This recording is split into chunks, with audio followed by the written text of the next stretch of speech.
the money that they spent. Take another look and take some time for hemp.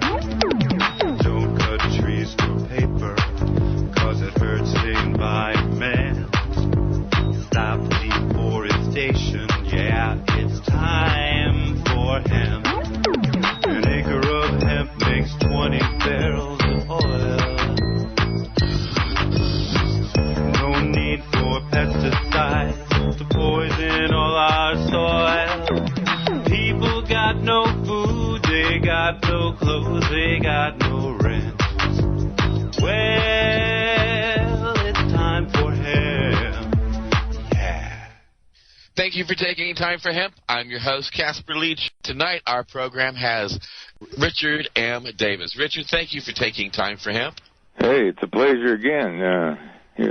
Be here, Casper. It's an honor for me because you've got a great, vast amount of information in that brain of yours. And tonight we're talking about how this plant has been overlooked from all the wonderful products that it can make and all the wonderful ways, if we used it, it could help save the planet and all the great jobs that it would stimulate. We have to give a quick history here. All right? And this plant has been with humans evidently since the get-go. What happened was we have evidence that 800,000 years ago, Homo erectus, who was an ancestor, was lashing logs together with leather or twine, ropes, and crossing the ocean. And Homo sapiens only developed like 100,000 years ago in Africa. So Homo erectus, our ancestor, spread hemp around the world, brought it back into Africa, and they had 700,000 years before Homo sapiens to learn how to do ropes and twine for fish nets and so on. So this has been around humans since the get-go. And so this plant is our constant companion through the hundreds of thousands of years of development of humans and their relatives. The medicine, 5,000 years. Paper, 2,000 years of Chinese making paper. 6,000 years of sailing that included hemp sails and ropes. They're pictured on pots in Egypt 6,000 years ago. So this is nothing to be afraid of. We have been with this plant all through human existence. And here we are, and we want to now take a look at what this plant means to us and what the prohibition maybe has meant to us. And all these, Chris Conrad, in his book, Hemp Lifeline to the Future, he estimated that there were 50,000 uses viable uses for the hemp plant. That means something that, it could replace on the market. And the 25,000 was mentioned in 1937 in Popular Mechanics magazine, that there were 25,000 uses. Well, our chemistry has developed, our paper has developed, and there are so many more uses now for the hemp plant. We need to look at fossil fuels. These are old plants, and throw in a few animals, and this collection of carbon is seeped into the rocks and down and pooled, and we're pumping it out. We have a new plant here. It hasn't seeped down through the rocks. It hasn't picked up sulfur. It doesn't give acid rain. You can actually burn it and grow it again, and burn it and grow it again in a sustainable manner. On the fossil fuel pipeline is one way from the ground to the atmosphere. Plants, living plants, suck up that carbon dioxide and give us a resource. This is a carbon source just like oil, only it doesn't pollute the ocean, and it doesn't.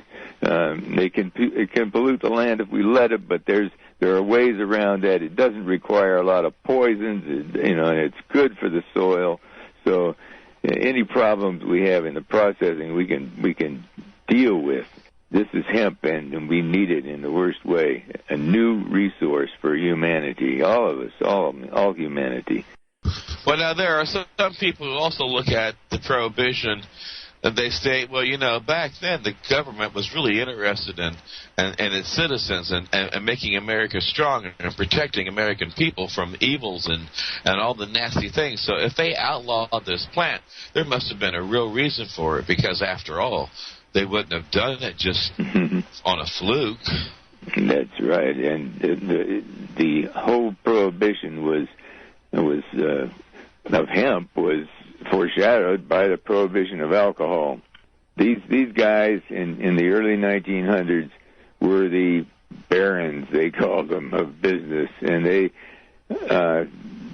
John Mellon, Rockefeller, Morgan, the whole connection with the Bank of England, the City of London banks, and the Rothschilds. There's a whole connection there.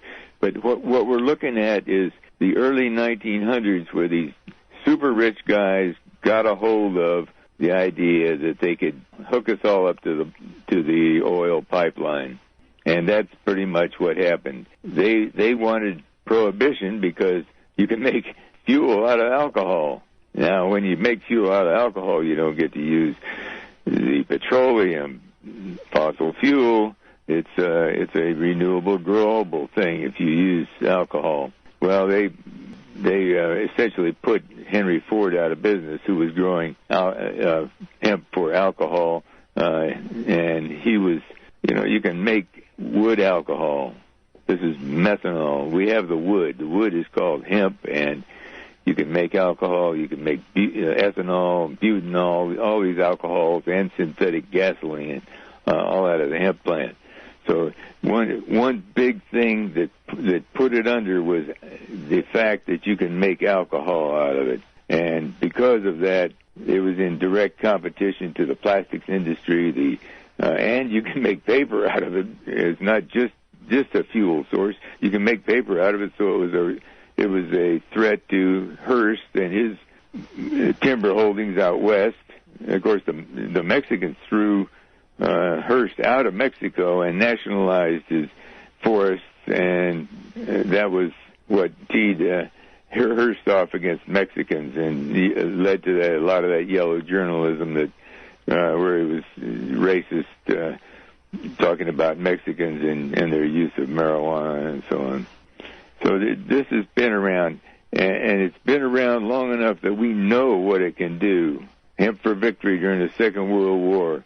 We were able to produce 370,000 acres the second year.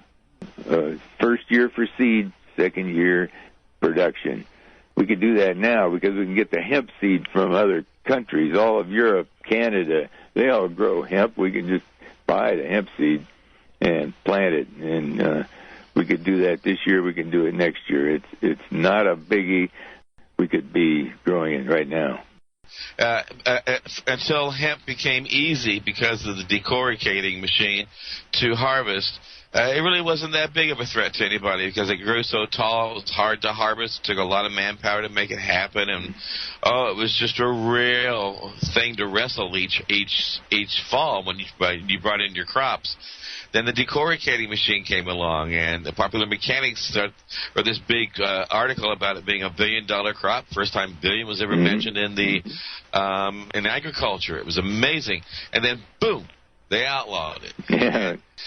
So many Americans know the truth, and we also know that so many members of our Congress know the truth, and we also know so many members of our Senate know the truth, and we even have U.S. government records that verify all this information that we could be free from foreign oil, and yet everybody knows the truth, and we're still hanging on to the gas pump. Richard, what is up with that?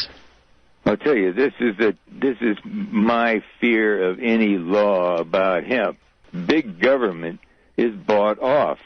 Big government and the corporate world work hand in hand. We don't get hemp on the media. They don't allow it. Nobody wants to talk about hemp. I don't care who they are. This is censorship, and it's censorship in the worst way because we need it now, and we needed it, 50 years ago. But we got to get back to it. This is called agriculture. It's what brought civilization in the first place. It wasn't hooked up to a fossil fuel pipeline that got civilization going. It was planting crops and freeing up some people by being able to feed more people than actually worked in agriculture and so on.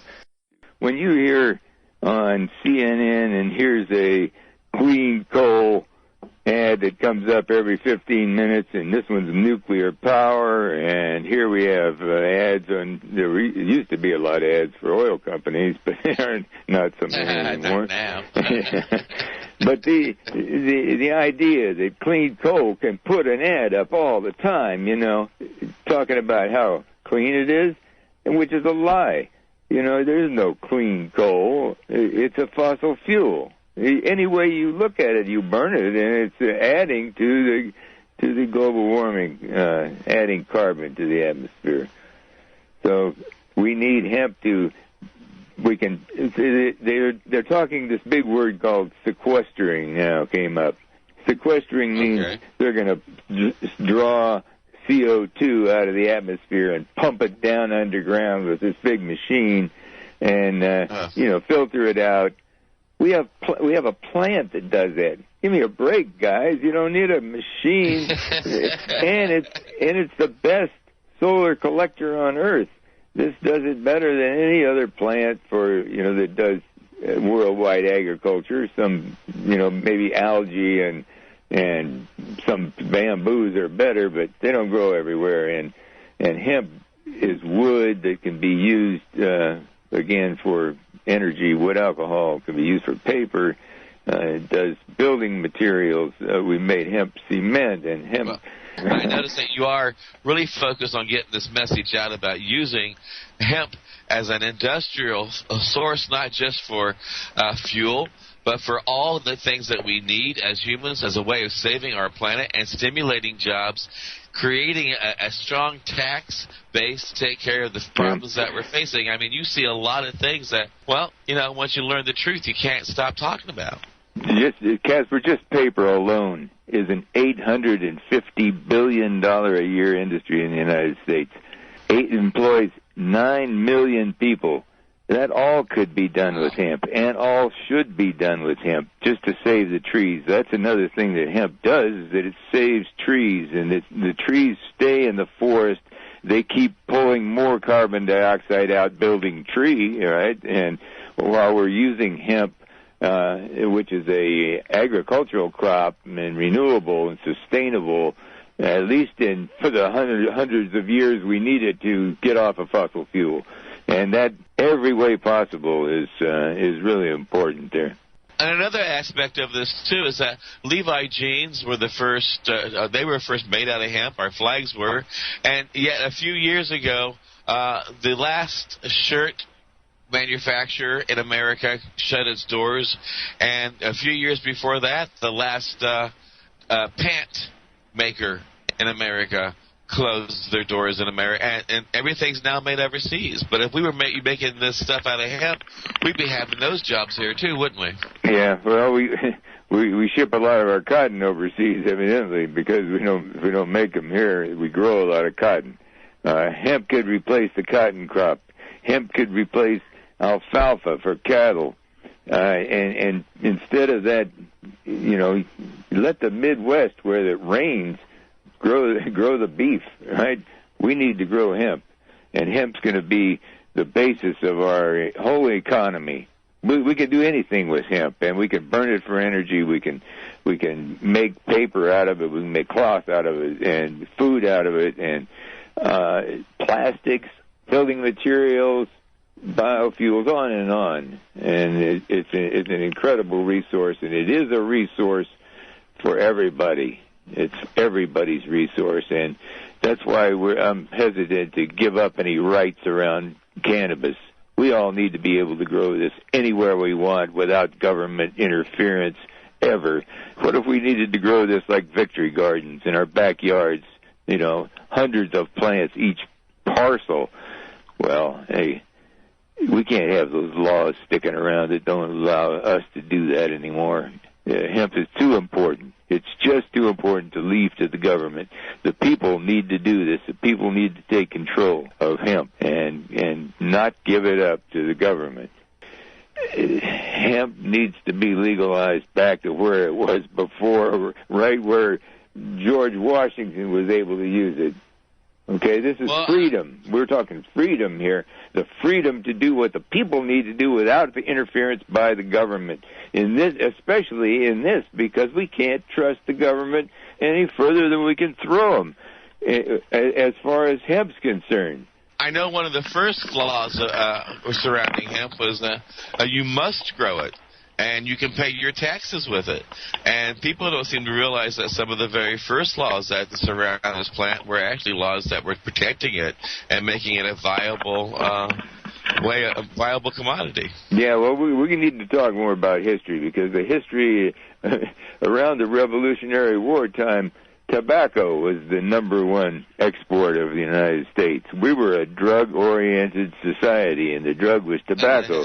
You could get more money off of tobacco than you could hemp. So people, even though hemp was the fiber of commerce, tobacco was the drug, and you got more money. So hemp farmers were not that, they were pressed, and they had to be pressed into growing hemp, because it was used for ropes and sails for the Navy, and, it was always in demand in Britain, so on. So, yeah, we come full circle sometimes, and we're back to the drug, and it's a pussycat of drugs.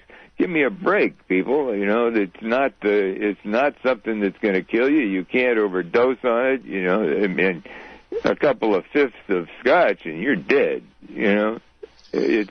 It's no... Or you're having a fist fight with somebody, or you're sitting there crying and wanting to kill yourself. But when you smoke a couple of joints, you want to make sure everybody around you is taken care of and everybody feels at home and you're safe. I've walked into several fist fights with a joint and ended them immediately. Both sides wanted to smoke. Forget fighting. Yeah. So what we need are people running for office. Like you said, I ran for office. Everyone else can too. And the thing about running for office, it empowers you. I got to go to candidates' nights. I got to debate, and this is 1986. I got to debate people who were running for district attorney and sheriff and the state senate and so on. They were there speaking, and hey, they got to hear me. How did you get involved with putting together the Hemp Museum, and how long have you been doing that? Wow, it's a long story. 40 years worth. I went to. I have a master's degree in biology from Cal State, Los Angeles, and I was 4 years in the School of Public Health at UCLA, and I smoked pot, right? So I got through, 6 years of graduate school, 10 years of college, and I wanted to study marijuana. Well, my advisor didn't want me to, so I after finishing my coursework, I was a doctoral candidate. I dropped out and moved to Northern California and continued growing and smoking in Northern California. I went 31 years smoking the best stuff every day. It was like a test. I said I was going to do it, and I did. I missed a couple of years, 2.5 years of being on probation from, I'm a marijuana felon, from Arizona. And, 40 years of growing and smoking. So that's my expertise, which is, knowing the plant, knowing how strong the plant is. This is an incredible plant, and this is a plant that belongs to us as people. There's the whole idea here. I was thinking about this a minute ago, and people all over the country need to hear this. All people, and that includes you people, wherever you are, all people are by nature free and independent and have inalienable rights. Those that can't be transferred to the government. Among these are enjoying and defending life and liberty, acquiring, possessing, and protecting property, pursuing and obtaining safety, happiness, and privacy. Now, tell me for a minute where outlawing a plant fits into that, you know. We have incredible rights. We probably have the strongest rights in the world. So how did you start putting together the museum? The museum came about in tribute to Jack Hare. And the federal government had just landed and was doing raids against the Constitution in this King's Range. And the military can't be used against civilians. And here they were busting people growing pot, you know, and scaring kids and doing all this stuff. We had a big rally up there to protest. And there was Jack with his book. I just, well, yeah, this guy sounds crazy, you know. I got 2 copies. It was a month later. A month later, the museum was on tap. I'd been to college. I knew biology. I knew what it meant. I knew what it meant to have hemp in the mix. So that's when it started, right there. Listen, I've been telling people that for every acre you grow for fuel, you get 20 barrels of fuel. Is that right? Is that a right figure? Can we get more than that? Is it a little less than that? And do we have enough land mass where we can actually free ourselves from any dependency on foreign oil using hemp? Is that a real possibility? Yes is the answer, and yes, we're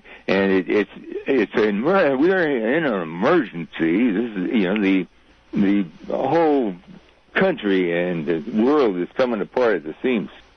Can we do it? Yes, we can. We need to replace cotton with hemp. If we did that, we would free up the amount of water that all of Southern California uses for, you know, drinking and for people. Okay, that's how much water we would save just by replacing the cotton crop. Well, what about alfalfa for cows? This was all recorded by Greenpeace long ago. Raising cattle is 1/5,000th of the GNP in California. They use 1/7 of the water. Okay? I mean, it's like subsidizing growing cows instead of growing hemp. That people in California own the water. So possibly you know, we can rewrite the water laws to free up some of that cow water, you know, alfalfa water. When you plant food, you can do it with 1/6 of the water as you can cotton. We have 700 square miles of rice in California. When I first started in Sacramento, there's the Delta where they grow rice. 700 square miles. That all could be planted in hemp. The rice farmers wanted to plant it in hemp. It would give them another crop after the rice was harvested. We know that we can make fuel out of this to run our cars and heat our homes, and we don't really need to be digging for oil underneath the ocean. But we also can be cleaning up the mess down there, too, with hemp, far more better than any other solution. Is that right? I believe that hemp would be a good solution, and I sort of look at hemp herds, you know, like the ones that come from China. They're just the right size that you could put them, you know, in front of the marshes and soak up a lot of that oil before it ever got to those places, you know, and, you know, just to absorb the oil and make it maybe easier to pick up. We need tons and tons, you know. We should start growing for that right now because that oil is going to be out there for a long time. This is in 1989, Scientific American, these 2 EPA scientists said we should convert to methanol. You know, and it would be the cheapest form of fuel available if you made it out of biomass. And well, here's hemp, the best biomass source on Earth. You know, they're talking about algae and they're doing all these other things. It's crazy.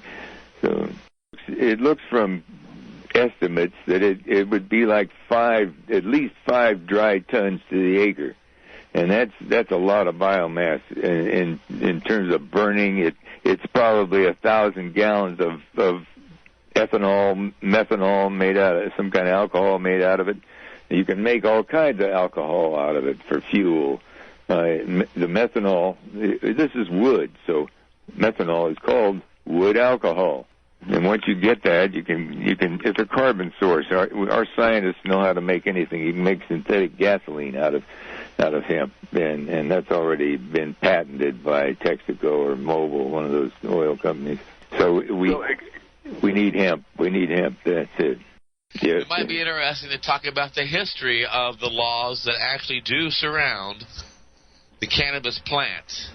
And I think actually the first laws about marijuana, weren't they actually enacted by Americans, Richard? You know, the history of marijuana goes back, and I was just reading that Ernest Abel's first 12,000 years of marijuana.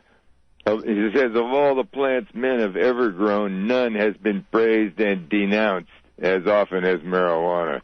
I mean, this is a plant that's given humanity a real edge over, in development, in supporting, and it's been one of the scourges, great scourges of mankind, according to history. You know, from the get-go, the Catholic Church was involved in prohibiting hemp and marijuana, and burned with the witches and so on. So it has a huge history. And here again, its main thing started here in the United States, even in California and Texas, I believe, in Louisiana, a couple of states among the first to outlaw marijuana. And hemp had always been around. Hemp's the same plant, just different growing methods mainly. And what was the very first law ever pertaining to marijuana? Do you know?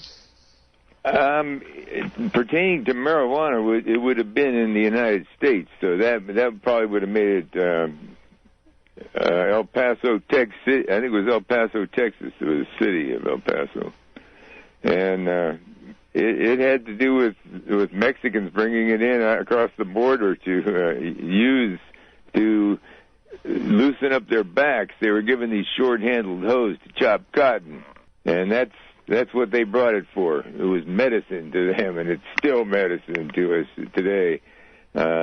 So that's, as far as I know, was the first one. Marijuana is a made-up name for cannabis sativa. It was made up by probably by Hearst and other people. Hearst paper company was nationalized by the Mexicans, and he was against Mexico all the way and against Mexican people and that part of it.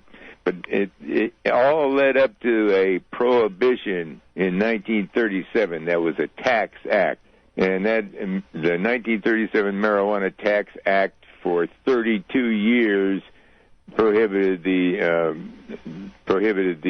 herb, except during the war when it was brought back for industrial uses for the rope and fiber for the war.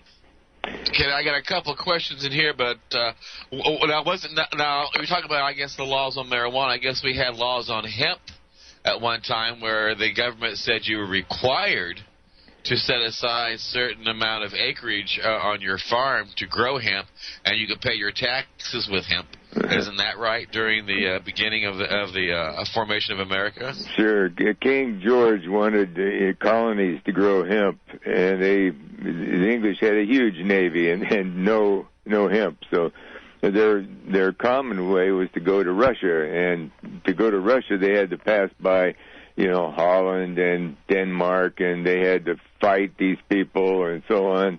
So they wanted their colonies across the ocean to grow hemp and, can just transport it back without any battles.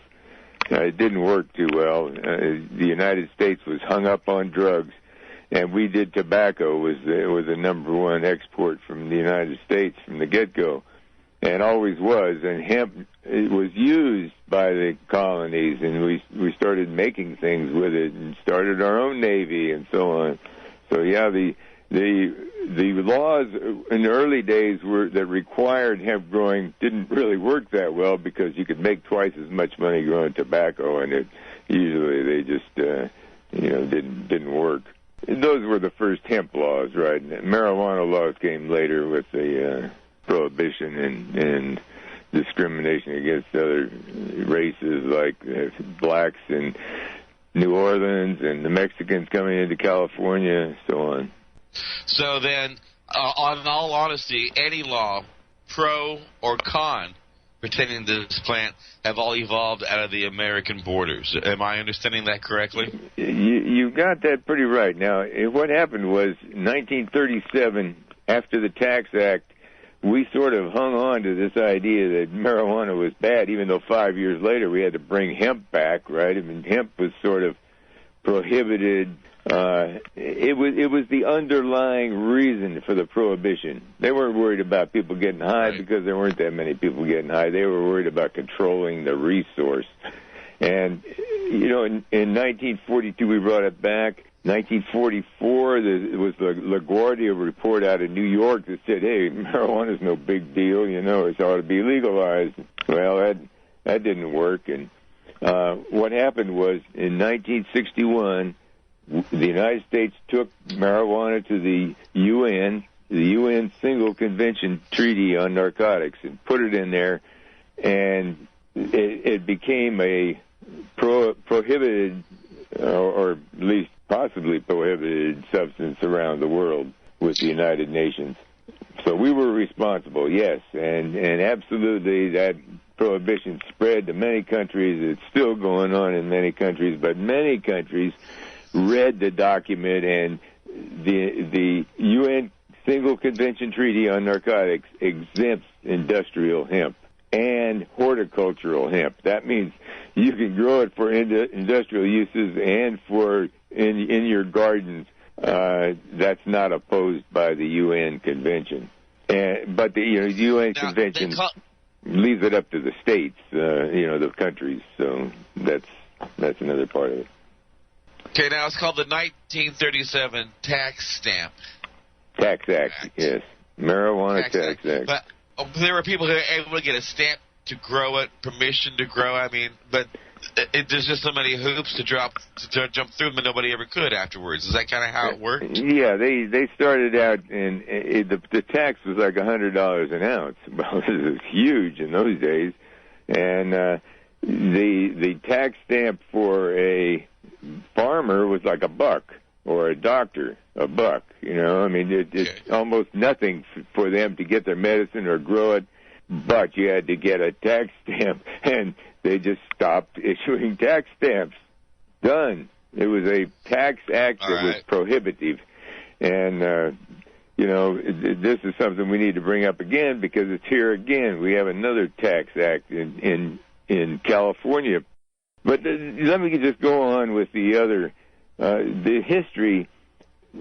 After the 1961 Single Convention, in 1969, Timothy Leary and his daughter were stopped coming back into the United States. They tried to go to Mexico. Mexico didn't want them, so they sent them back into the United States.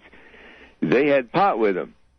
Well, the Supreme Court ruled that, they didn't have time to declare their pot or get a tax stamp or anything else coming into the United States because they didn't allow it, So they threw it out, unconstitutionally vague and so on. So the Tax Stamp Act itself was declared unconstitutional in 1969. 1970, without any fanfare, without any public hearings, without anything going on, they put it in the Controlled Substances Act. This is something that had just been the year before declared unconstitutional and legal again. Well, didn't fly. It's been in the Controlled Substances Act ever since as a most serious drug, no medical use at all, and it remains there today. And that needs to be changed. That certainly needs to be changed from the Controlled Substances Act. So, a lot of people don't seem to realize that the 1937 law that was put into action was actually done by like one or two people on the floor in an empty Congress almost. I mean, it was... Yeah. It was like... Very, very much pushed through in the hearings. The AMA wasn't notified until 2 days before that. The guy that the AMA's doctor, who was Woodward is his name, he actually wrote the Harrison Narcotics Act. He was a doctor and a lawyer and the AMA's legal counsel, and he had written the Harrison Narcotics Act, and they didn't even invite him for any input into the Marijuana Tax Act. And this was a medicine at the time. He said, we don't use the medicine all that much, but boy, it may have a lot of potential in the future. We don't know that. And he says that the one person that's going to be hurt the most by the prohibition is the farmer. The farmer was hurt the most. The farmer couldn't grow it for any reason after, it was prohibited. The Tax Stamp Acts were they were withdrawn. They couldn't get them anymore. No more farming of hemp. This is a plant we need. We need to realize that it's just a plant. Some people consider this to have been a conspiracy, which is really, that word's thrown around an awful lot. And when I think of a conspiracy, I think of something that's done over 2 or 3 generations by a lot of people putting their minds together and really planning something evil and dastardly. And I really look at this and what happened with marijuana not to be so much of a conspiracy, but more of just business. People who were against the products that this plant could make and compete against them made a business move to outlaw this product so this product couldn't be used against them. Now, is that how you look at it, more like a bunch of businessmen getting together, making business deals and business decisions? Yeah. Or do you really view it as a conspiracy? Well, it was a conspiracy of businessmen, right? I mean, these people got together and conspired to lay this prohibition on the farmer, right? By taking away the farmer's ability to grow hemp, it took away Henry Ford's vision. Henry Ford had envisioned building a car from the ground up, making it out of things of the garden so that the farmer could participate more fully in the commerce. He made a plastic car. It's not like you can't do it. They're using plastics right now of hemp in Mercedes door panels and other products that go into cars. Well, so why haven't the farmers rallied together and just said no more with this prohibition? And the farmers, if they really wanted to get really nasty about it, they could also refuse to grow corn and anything else for a couple of seasons and make it very clear: either we grow hemp and corn, or we don't grow corn. Well, I think they can only just grow enough for themselves. So, the farmers are standing up. Most farm people want hemp. I mean, the organizations have already come on board as saying they want hemp grown. Farmers have been dragging their feet. They're finally coming on board when they look around the world, and we're the only ones that don't grow it. And the hemp industry is growing, and people are eating more hemp and wearing more hemp, and we can't participate in that except as, secondary people. We can't produce. We don't produce anything in the United States, and here's something we could produce and make things out of and start commerce out of. I wrote a book called The $1 Trillion Crop. It's $1 trillion we are messing with here. Every year that goes by, we're tossing this $1 trillion to the rest of the world, because they could help out, but they don't. We need to produce it. We need to produce it right here, and the sooner the better, for global warming and everything else. Look at the 18 or so rooms in the museum, on plastics, on food, on all the potential of fabrics and building materials and biomass and fuels and so on. And we do away with nuclear power, and we do away with these polluting things like fossil fuels and coal that tear up the landscape and so on. So we need to start. We need to do as much as possible, as fast as possible, along with wind and solar and stuff. And this is a solar collector. Hemp is a solar collector. It's the best solar collector. It collects more energy. It's the cheapest form of energy available. This is the EPA said this in Scientific American 1989. All right, now we're down to a couple of minutes. Richard, is there anything you want to say to the entire marijuana movement that happens to be listening now and in the future as they download this show? Get hemp stamped across your forehead, everyone. Stand on a street corner with a big hemp sign. Get the word out. Get the word of hemp out. And make people say, what's that? Okay? Just get the hemp word out there. We're running out of time here, so I want to encourage everybody out there packing a bowl, listening in. Remember, the next time you hear me, you'll know that it's time for hemp.